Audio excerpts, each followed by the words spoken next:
Hello everyone, I'm so excited that you decided to watch my video. Today I'm going to be discussing with you all why I chose to play Division 2 beach volleyball over D1.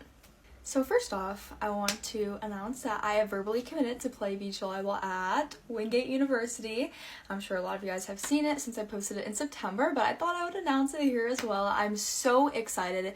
It is my dream school. I truly cannot believe that I found my dream school. It is perfect. I feel like it is just meant for me. I'm so excited. So I want to start off this discussion with you all on why and how I got into beach volleyball.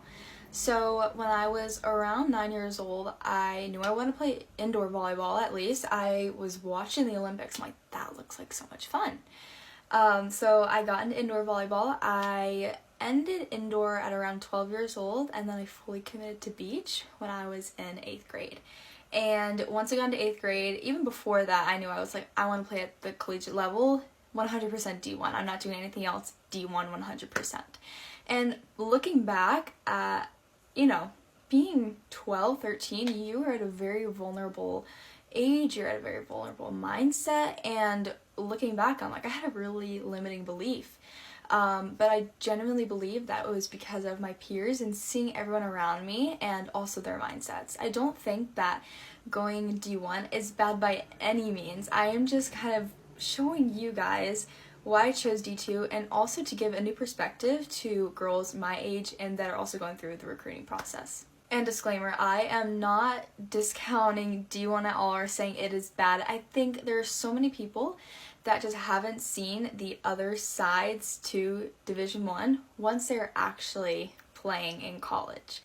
This video is truly intended for people that don't know where they want to call home yet or maybe don't even have an idea, and I want to help guide you. Even if I can just make a little impact on your recruiting process, I would be more than happy to.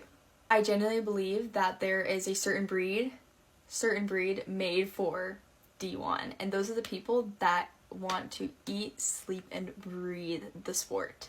Keep in mind, during my recruiting process, up until I was around 15, I was going to a million college camps. I was going to every single one you could find. And once I got to around 15, I realized I don't think I want to be very far away from home. I think I want to be either in South Carolina or North Carolina. When I realized that, everything kind of shifted for me, but D1 was still my main goal. I was like, I'm not doing anything else. Don't even entertain another division because I'm not doing it. And again, like looking back, I'm just like, wow, such a limiting belief. And it's sad, but it's also like I wouldn't be here discussing this with you guys to help you. On the other hand, I do think that it was awesome that I strived to go D1 because I got multiple D1 offers, but I had the choice to go for D2. And I think that is something that really is empowering when you know, okay, I could have gone D1, but this is what I chose. And it's because of my personal decisions, values, beliefs, etc.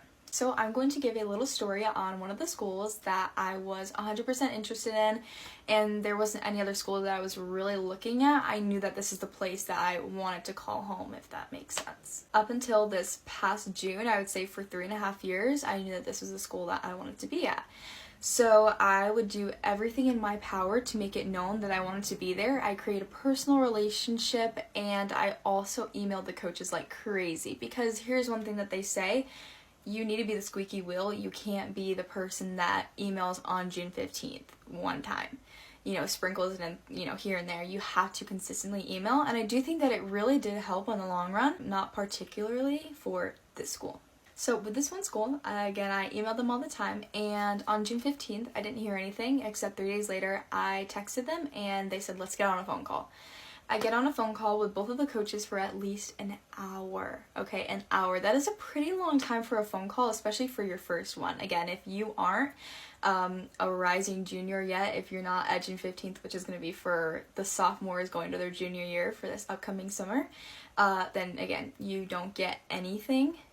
You don't get any emails from them until June 15th, unless it's for camps. So both of these coaches, they told me that they want me on their team. They see me being one of the other girls that are on their team currently. And I was like, wow. By the way, the girl was a captain. And I was like, this is amazing. I can't believe that they're telling me this amazing news and this awesome energy. They asked for my transcripts. They wanted me to go through the compliance process, which is a very big step in the recruiting process. It deals with a lot of finances, and they also told me that I am their unicorn because I am in-state. So this SEC school was really pushing to get me there. They wanted me to send my transcripts that night and wanted me to start on the compliance process as soon as possible. They also told me that they wanted me to get on campus as soon as possible, so literally after that phone call, I went on campus the next day. Campus tour was great. Now fast forward to a few weeks later, they come and see me at a tournament. And I played great. At least I thought I played great, right? I mean, like when you're an athlete, you think, okay, you normally have a pretty good judgment of how I did. So a few days later, I get on the phone with them and they tell me that I am now at the bottom of their list and that they really aren't interested anymore because they have found other potential recruits that they are more interested in. Now, keep in mind, at this time, I was going through a very, very vulnerable time of my life. I lost one of my really close friends to an awful accident, and it was really hard to even push through the tournament. And I really wish that the coaches saw that, but again, it wasn't as personal to them, I guess, and I think looking back, it truly was a blessing that the coaches didn't give me that sympathy. Honestly, it sounds crazy because if not, I would probably still be trying to pursue that school right now. After that moment, I got off the phone and I said, you know what?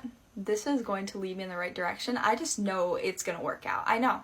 I'm not saying I'm going to be going to that school, but I know I'm going to end up where I am supposed to be. And that was so reassuring. When I had that moment and it clicked in my head, I said, I know where I'm going. And I know I am going to be so happy where I end up. Did I necessarily know the home or the place that I was going to be in? No, I didn't think twice about here, honestly, because it was D2. That was my whole mindset. D2. Can't do that because appearance, right? And this leads me to my next point of appearance and approval of others through validation. Since we now live in a time where social media is basically the one thing that consumes our minds 24/7, we are very much influenced by it. I think everyone in this world is now influenced by social media, at least in one aspect of their lives. I was so worried about if I didn't go D1, what was that going to look like to others? How were others going to perceive me? Did I not succeed in their eyes? This was a constant worry that I was battling. Again, as a teenager, it is so common to have validation-seeking thoughts 24/7. As humans, we crave finding that group, that society, to feel like we can finally fit in. Now, it doesn't have to be just from social media. It could be from parents, it could be from friends, peers at school, anywhere. But I will say this, our lives are constantly on display on social media. I wrote this down. We crave validation from others to feel fulfilled. And I truly believe that is a very true statement right now in our worlds. I am 100% a victim to this because I was one of them, and that's why I'm explaining this to you, because if this whole recruiting process did not happen, I don't think I would be here talking to you guys about this right now. I truly don't believe that. And I'm so blessed that it did happen, because now I don't seek validation from social media nearly as much as I did. I still do. Yes, that is something I'm still working on. I'm human. We are all human. But if you can recognize it and try your best to improve on it, that's all that matters. When I realized that I was living for the perception of others and not my own, it truly was the biggest mindset shift. I was like, wow, okay. I've been doing this for the past few years, and I think it's time to change something about that. So after that point, I started looking into smaller D1 schools. That was the next step. It wasn't even D2 yet. It was smaller D1. I looked into that. I also even looked into the amount of hours that you're practicing rather than like D2.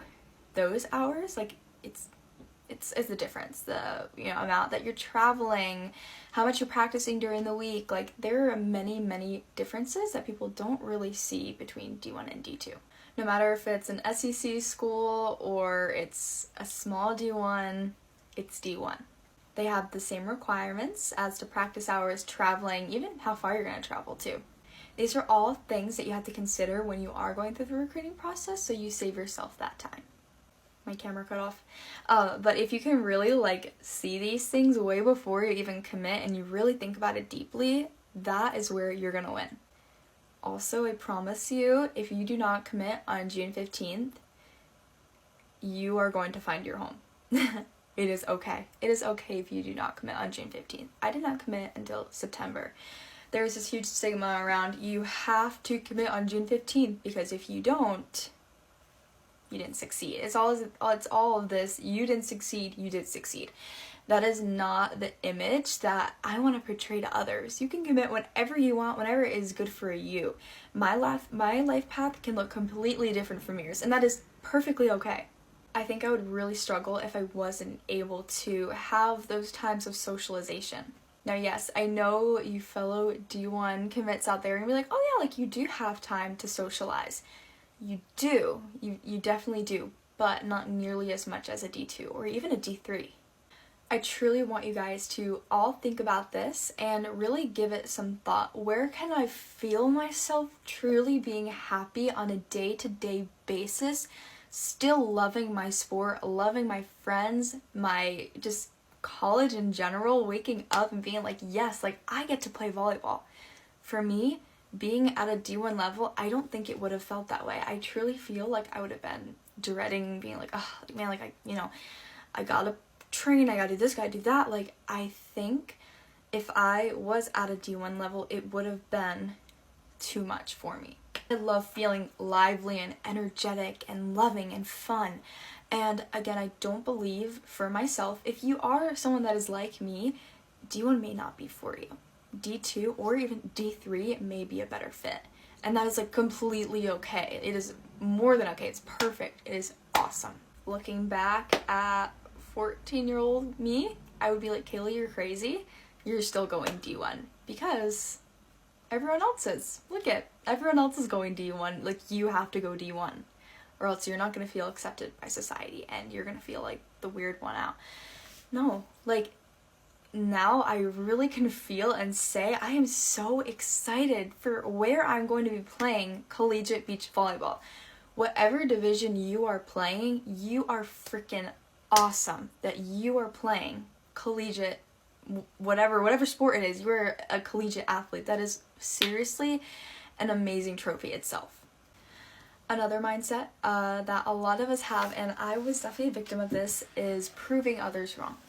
I was always like, I want to prove this person wrong. Or maybe I talked to a guy and I was like, I want to prove him wrong. Like, I can go D1. Like, this mindset consumed me all the time and I wasn't enjoying practices. I was going because it was business. It was a job.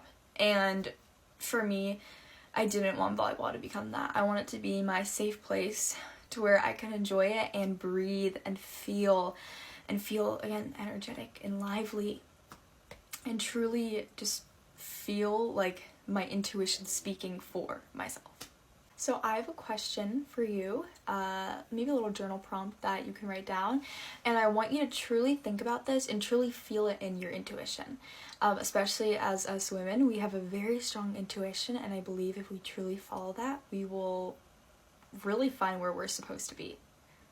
So this question is, if you made a documentary about yourself, and you were the only person that was going to watch this documentary, no one else, literally only you, would you go to the school that is portrayed as cool to society? Or would you go to the school that you know is 100% right for you because you can see yourself being happy there? Not just because of the label of, I'm going here for a D1 and it looks cool on Instagram for a commitment post. Or would you go to the school saying, I know I'm going to thrive there, I'm going to play there, I am going to meet a bunch of new people there, and I'm also going to be able to have a social life. For some people, they are completely fine with not having a social life, and I think those are really strong people. You are amazing if you can do that. For me, I am a social butterfly. I love to talk. I love to meet new people. Now, you maybe watch this video and be like, I don't even know if I want to play college at this point. That doesn't matter. It truly is finding what is right for your life and not living for others. That was my main reasoning of not going D1, is like, oh, why am I doing this just to appease other people while I'm not even caring for myself? Lastly, I hope that you got to take one little thing away from this video. Honestly, it was awesome making this video because I think there were so many things that I even heard just me speaking on it that really made me realize this is really the right fit. And I am more than happy to be going to a D2 school. The label does not matter. All that matters is your happiness. Alright, I think that this concludes the video. I'm so excited for you, for your recruiting journey. It is something that is so exciting and it is a blessing for you to experience. Remember, enjoy the process. You only get to have this process once, and that's a true fact. So I love you all. I'm so excited for you, and I can't wait to see where you all will end up. Bye!